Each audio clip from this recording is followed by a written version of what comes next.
And here we are, ladies and gentlemen. Cenk Uygur has left the left. Now, he didn't explicitly say that he was leaving the left or quitting the party, but the writing on the wall is clear. Now, Cenk is trying to play defensive. He's saying the Democratic Party is bad. They do bad things. Here's what they've become. The response from a lot of people is, Cenk, we know what this means, and we know where you're going. The response from Cenk Uygur, of course, was, I am not abandoning my policy positions because a party is bad, but this is what we all know to be true. You see, I, Tim Pool, a moderate libertarian-leaning liberal individual, have not abandoned any of my policy positions. For the most part, they remain the same. I sit here arguing with people from a libertarian perspective on being pro-choice and supporting, to a degree, universal basic health care and taxing the rich. I'm a moderate. I'm not far left on those issues. I am not a libertarian. I do not believe in laissez-faire free market. And I am far right, they say. Now, I'm not far right, of course, but the left says that unless you agree with every single thing, then you are far right. So Cenk Uygur of the Young Turks, congratulations. You joined the ranks of Anna Kasparian, Dave Rubin, Tim Pool, Joe Rogan, RFK Jr., Tulsi Gabbard, Elon Musk. The list goes on of disaffected liberals who have said, y'all are crazy, and then left the left.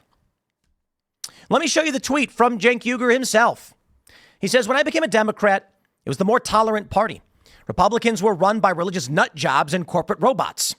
Now the Democrats are in a lot of ways the less tolerant party.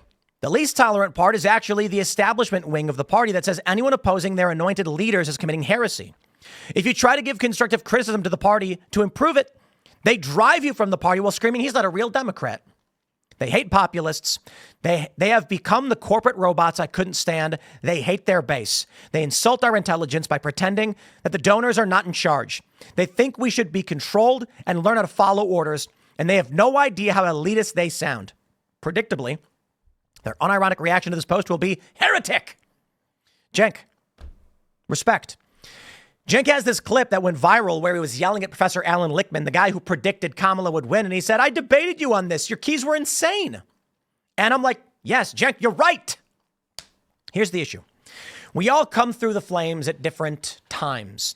I, of course, realized what was going on with the Democratic Party the whole time. I laughed when Donald Trump won. I still hold many liberal views, and I tried desperately to save the Democrats from themselves in 2019. I supported Andrew Yang and Tulsi Gabbard, despite their leftist views on the border, for instance. Mostly Yang, but all of them. And, you know, here I am now supporting the Republicans across the board. Cenk is now realizing what many of us found out a long time ago. And okay, respect. We all come through the flames in our own time. Now, I love this response. Rocco Carafano says, we all know where this ends. And Cenk says, no, you actually don't. I've changed none of my policy positions. The right wing has so many positions I disagree with, so I don't know what's going to happen with these two parties that are in flux as we speak, but I'm not sacrificing my policy positions for any party. Elon Musk said, yeah.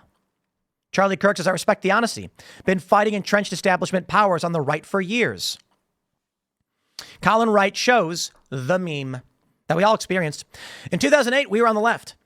Then the left shot so far left, the center is not to the left of us, technically, or they're just super far left. With Cenk Uygur saying, no, I've not changed any of my policy positions, meaningless. Neither have I.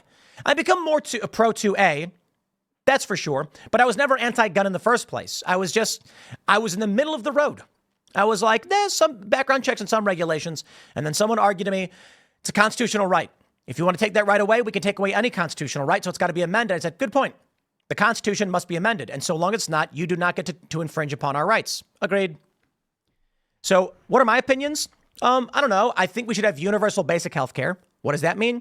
Yeah, look, someone breaks a bone or gets the flu, we'll give you Tamiflu, we'll set the bone. That's easy stuff. But if you got a deep cancer, like some serious stuff that medical technology can't deal with? Nah, sorry. So I think there's got to be a basic level of health care. That's my opinion on it. I think this would be a good thing. But I am skeptical of government programs. I don't think they work very efficiently. So how do we do it? I mean, you could do this through a voucher program.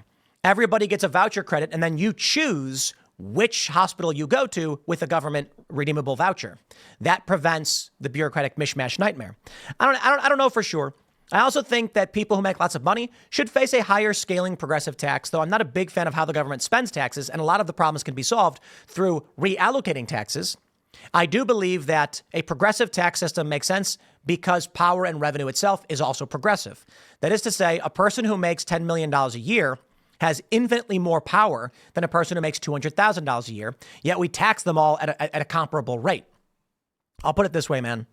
I understand there's a lot of libertarians saying, nah, man, people should keep everything they have. My concern is it is a historical fact that wealth inequality, meaning the rich keep getting richer and the poor keep getting poorer, destabilizes nations. I'm not going to go into great detail on this, and I'm certainly open to debating the idea.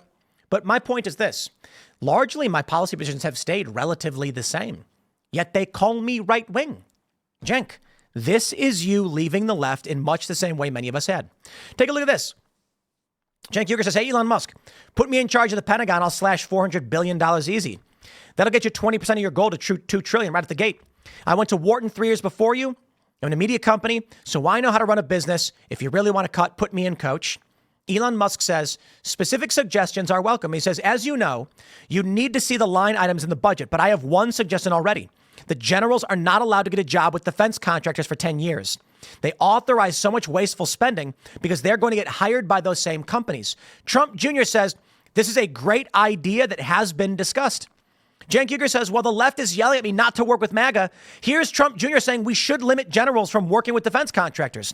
That's a policy we've been pushing for and gotten nowhere with Democrats on. Who cares who does it as long as it gets done? That's right.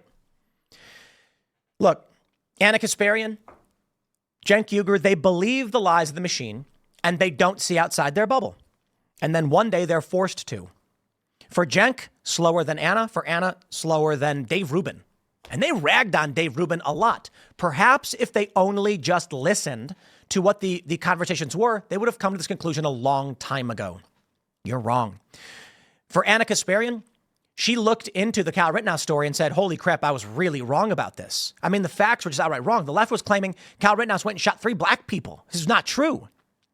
She said, I was totally wrong about that. Even Destiny said that Kyle Rittenhouse was a pure, clear-cut case of self-defense. And now you have Anna Kasparian being assaulted by a homeless man. She said that when she called this out, they lied about her, took her quotes out of context, smeared her, called her right-wing, and she was like, what is going on? She's like, I got assaulted by a guy. You're demonizing marginalized people and you're racist. And she goes, I never even said the race of the guy who assaulted me. They just assumed it was a black man because they're nuts and they're racist. Cenk Uygur defended Anna. He says she's not going anywhere. And Cenk Uygur now is pointing out the Democrats are the party of the elites, the establishment, and the cult. This is Cenk Uygur leaving the left.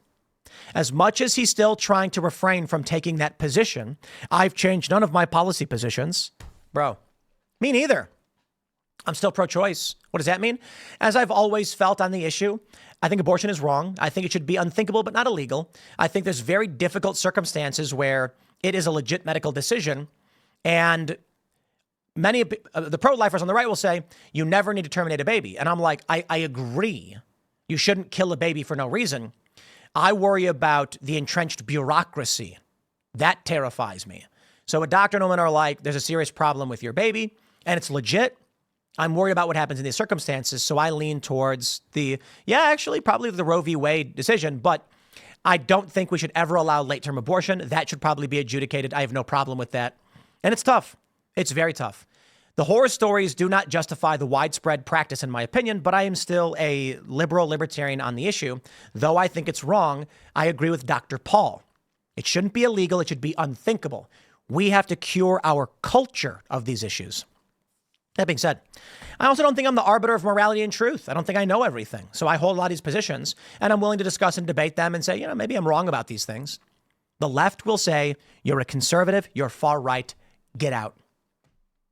What they say now is they have these fake studies where they're like, here are a group of people who claim to be liberals to manipulate people. I'm like, why would I do that? Why would I advocate for the same things all the time? Because they're full of it.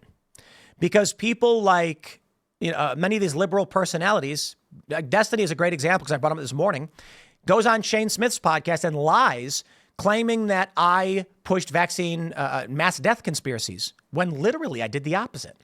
because they're liars and they're grifters and they want to create a bubble. But you know what? I'm fine, do it.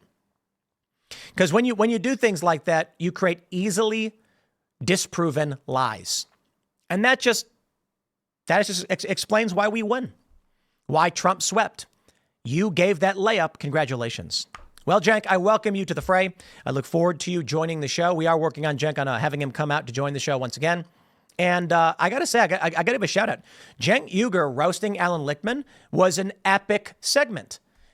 All it is a guy who's wrong and refuses to accept he was wrong and just tells him he's wrong over and over again. It's not hyper partisan. But someone needs to wake up these delusional people. So shout out to Cenk. It was based. I'm going to wrap it up there. Smash the like button. Share the show with everyone you know. Become a member over at timcast.com. Stay tuned. We got more segments coming up on the hour. And we'll see you all then.